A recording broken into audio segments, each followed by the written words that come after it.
The text came through at 11:47 in the morning, while I was still on I-26 heading back towards Savannah. I'd been driving for maybe 20 minutes since leaving the Amtrak station on Staples Avenue, where I'd helped my son load 2 duffel bags onto the platform and watched him and his wife wave goodbye through the window of the Carolinian as it pulled north toward Asheville. I was in the left lane doing 62, thinking about whether I had enough coffee grounds at home to get through the afternoon, when my phone buzzed in the center console. I have a specific alert tone set for Nadine. It's different from every other notification I get, a low triple chime, almost like a doorbell. I set it that way 3 years ago after my late wife Adele made me promise I'd always answer when our housekeeper called. That woman has kept this house running for 10 years. Adele told me from her hospital bed, the IV line taped to the back of her hand. You treat her messages like they're from the president. I hadn't thought about that promise in a long time.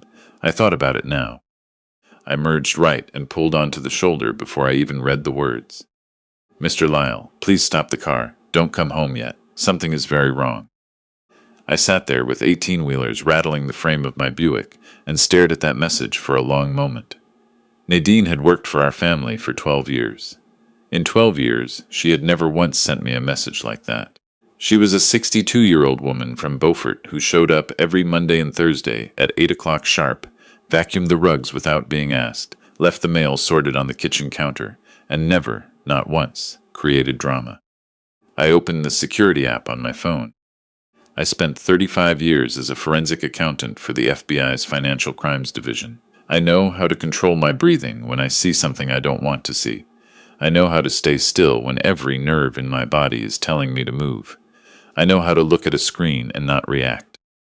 But what I saw on that screen, I had to look away, just for a second. Just long enough to stare at the guardrail and remind myself I was still breathing. My son was standing in my kitchen. He was supposed to be on a train to Asheville. Let me back up. I'm 68 years old. My name is Lyle, and I spent the better part of 4 decades tracking people who lied about money for a living. Embezzlers, Ponzi schemers, people who moved dirty cash through shell companies until the whole thing looked legitimate from the outside. I built cases that put people away for 15, 20, 30 years. I was good at it. Maybe too good, because when the same pattern started showing up in my own house, I told myself I was wrong.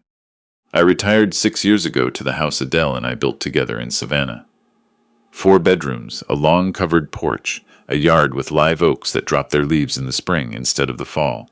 We'd spent 31 years married in that house, raised our son there, buried her mother's cat under the magnolia out back. When Adele died of pancreatic cancer 4 years ago, I stayed. The house still smelled like her cedar closet and her Sunday pot roast. I wasn't going anywhere. My son came home for the funeral and stayed 2 weeks. When he left, he took a woman named Sloan with him.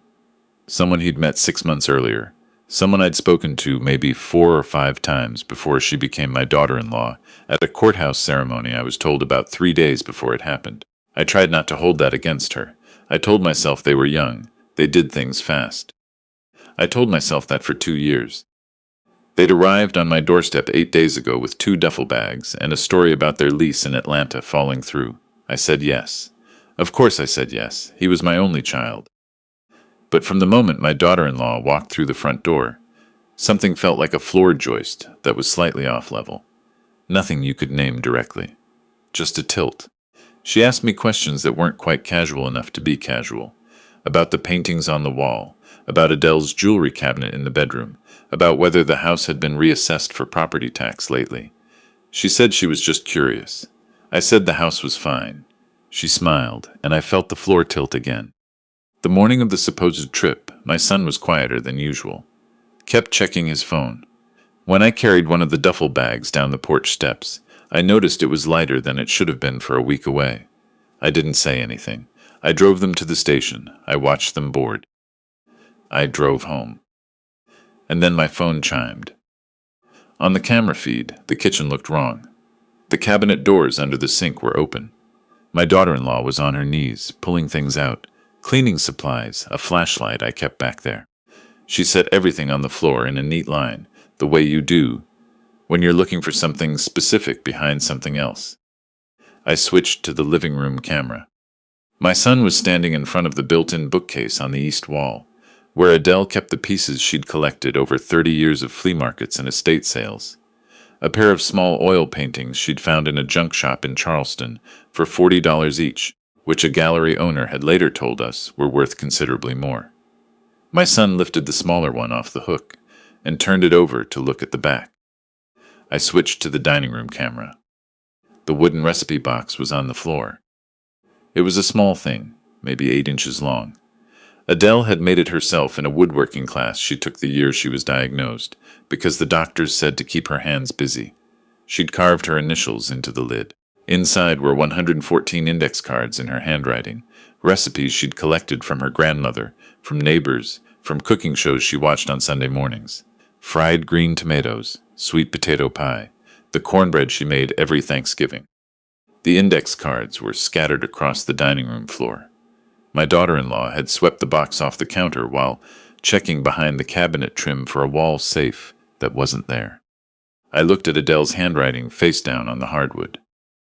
That was the moment I stopped feeling and started calculating. I switched the audio on. "There's nothing behind the cabinets," my daughter-in-law said, coming into the living room with a smear of dust on her knee. "I told you he wouldn't keep anything loose." "The paintings are real," my son said. He was still holding the smaller canvas. "The gallery tag is still on the back. Marchetti Gallery, Charleston. These are documented." "How documented?" "Documented enough that Nash can verify them." Nash. I knew that name. Philip Nash had been on the periphery of 2 cases I'd worked in the late 90s. A man who ran a high-end antique dealership in Charleston that served as a receiving point for stolen goods. We'd never built a clean case against him. He'd slipped away both times on technicalities. He was smart, careful, and he knew how to make dirty provenance look legitimate. My son was about to call Philip Nash. I set the phone down on the passenger seat. The guardrail in front of me had rust streaks running down its face from 30 years of Georgia rain. I counted them. 1, 2, 3. An old trick. Count something concrete when the walls are closing in. Then I picked the phone back up and called Leland.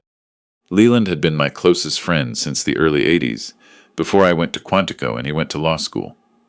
He'd spent 40 years in estate law in Savannah and knew more about trusts and charitable giving structures than anyone I'd ever met. More importantly, he knew about the Adele Prentice Memorial Trust, because he'd drawn it up himself, 2 months before she died.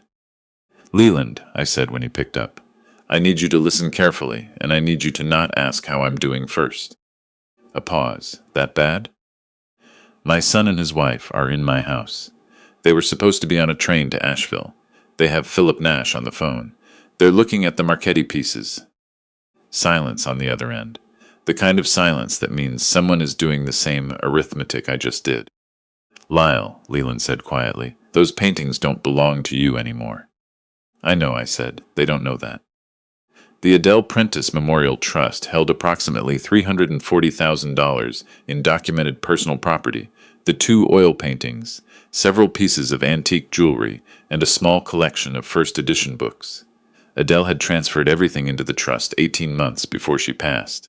The beneficiaries were the Savannah College of Art and Design Scholarship Fund and the First African Baptist Church Restoration Project on Bryant Street. Every item was formally inventoried and cataloged. Every single piece had a chain of title that led directly to the trust. Not to me, not to our estate, and certainly not to our son. If Nash tried to move those paintings, the chain of custody would surface within 48 hours. The moment he contacted any legitimate appraiser or auction house, the Marchetti documentation would flag it. The trust's attorneys would be notified automatically. There were federal notification requirements attached. They were trying to steal property that couldn't be sold by anyone on earth, except the trust's administrators. But they didn't know that, and I wasn't going to tell them. "Activate the trust's fraud protocol," I told Leland. "Notify the attorneys. I need an FBI contact, not someone I used to know, someone currently active, and I need 2 hours." "Where are you going to be?" "Somewhere they can't find me," I said. "When my son calls, I won't be answering." Leland was quiet for a moment. "You've already decided how this ends." 35 years of following the money," I said. "The money always leads somewhere." I found a motel off I-516 called the Magnolia Rest, a name that bore no resemblance to the parking lot, which was cracked asphalt and a broken ice machine. I paid cash for one night. The room had a water stain on the ceiling shaped vaguely like the Florida Panhandle and a television bolted to the dresser. I sat on the edge of the bed with my laptop open and watched my house. For the next 90 minutes, I watched my daughter-in-law catalog my life. She moved through each room with her phone out, photographing everything. She had the combination to the jewelry cabinet in the master bedroom, which told me my son had given it to her. She opened it and went through each piece slowly, pausing at a string of pearls. Adele's mother had brought north from a small town in coastal Georgia in 1951. She held them up to the afternoon light from the window. "These are real," she said to my son, who was in the doorway. "I know they're real." Nash said pearls this quality, he can move them through his Miami contact. No questions asked. "How much?" She ran her thumb along the clasp. "Enough. Combined with the paintings and the silver, enough to clear what we owe." What they owed. I had suspected something financial was driving this, but I hadn't known the shape of it. Over the next hour, listening through the microphone in the smoke detector, I pieced it together. My son had lost somewhere in the neighborhood of $280,000 in the past 14 months through a day trading platform called Market Edge Capital, a name I recognized immediately because it had been flagged in a financial crimes bulletin I'd received from a former colleague 8 months ago. Market Edge wasn't a real platform. It was a fraud scheme.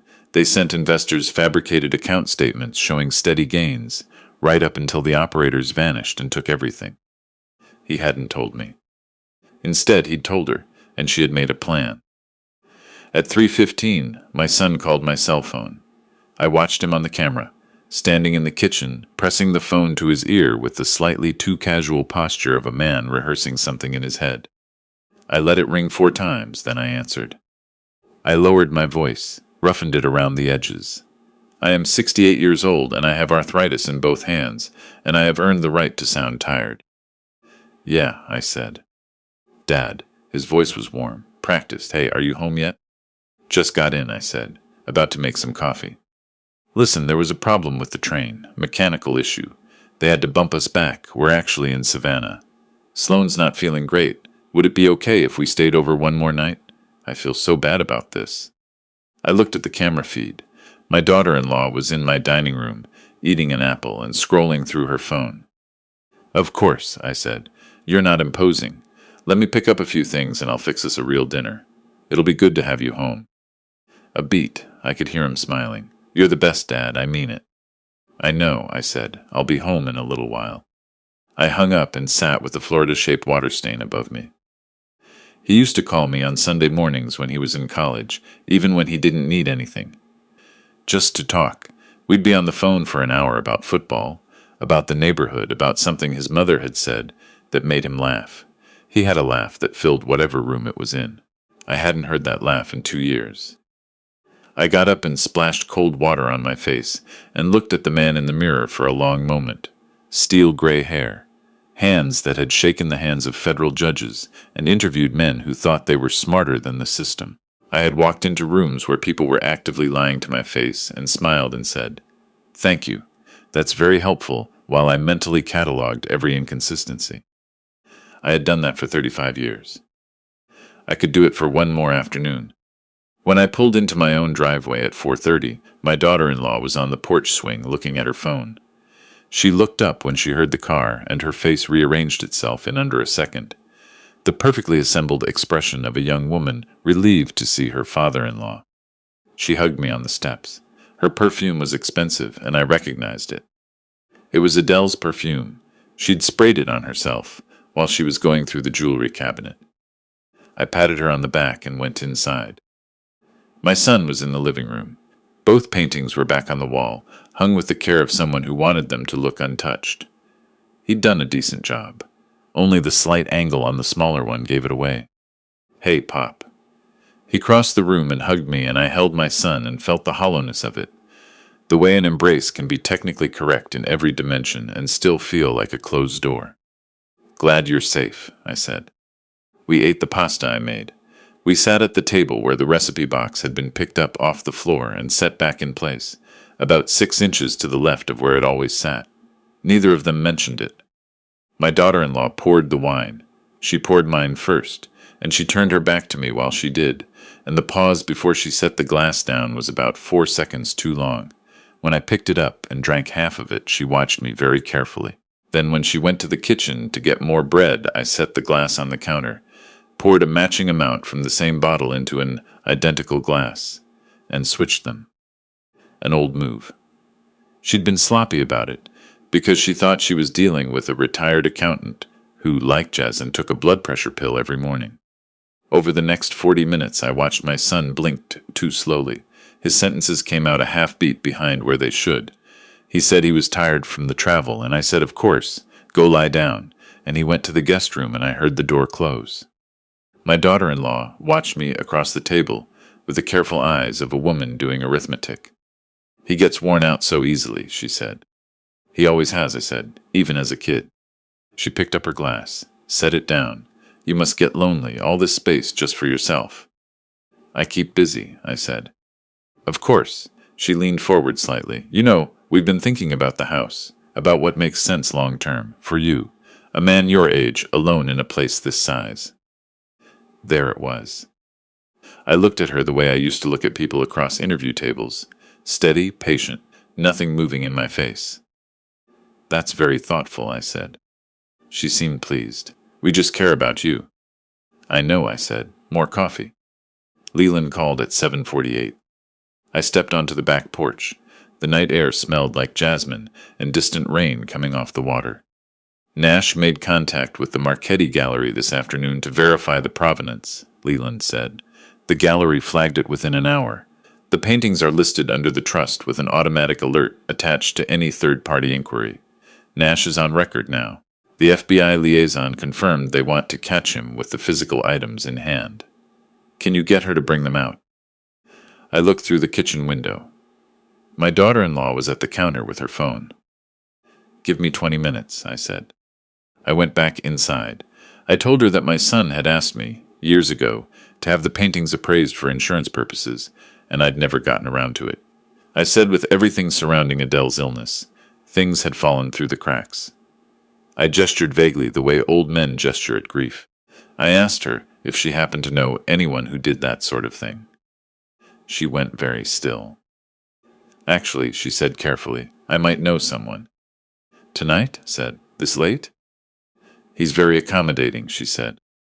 He arrived at 9:15 in a dark gray Range Rover. He was a trim man in his early 60s with the handshake of someone who had spent decades making people feel they were in good hands. He came into my living room carrying a soft leather satchel and spoke to me with the measured warmth of a man, appraising not just the art but the room, the situation, the old man in the armchair. He lifted the paintings off the wall himself. He had a loupe and a UV light in his bag. He was professional about it. At 9:22, the front door opened. Not because I'd unlocked it. Leland had a key. He walked in first, and behind him came two people I didn't recognize, but whose jackets told me everything I needed to know. Gold shields, 3 letters. Nash went rigid. The loupe dropped from his hand and bounced twice on the hardwood. My daughter-in-law was on her feet immediately, already calculating distance to the back door. But there was an agent there, too. I sat in my armchair and didn't move. The next hour was the organized chaos I'd spent a career standing in the middle of. Statements were taken. Miranda was read. My daughter-in-law went silent immediately. She was sharp enough to know that was the right move. Nash started talking before the cuffs were fully on, because men like Nash always do.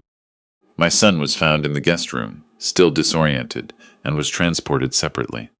The FBI agent, who'd pulled his financial records in preparation for that night, had found something additional. My son had received a $12,000 referral commission for bringing 4 other investors into Market Edge Capital, the same fraudulent platform that had supposedly cleaned out his savings. That changed the legal picture for him considerably, and not in his favor. I listened to this information. I did not allow myself to feel anything about it right then. There would be time for that. When the last car had backed out of my driveway and Leland was sitting across from me with a glass of my good bourbon, I let myself finally be still.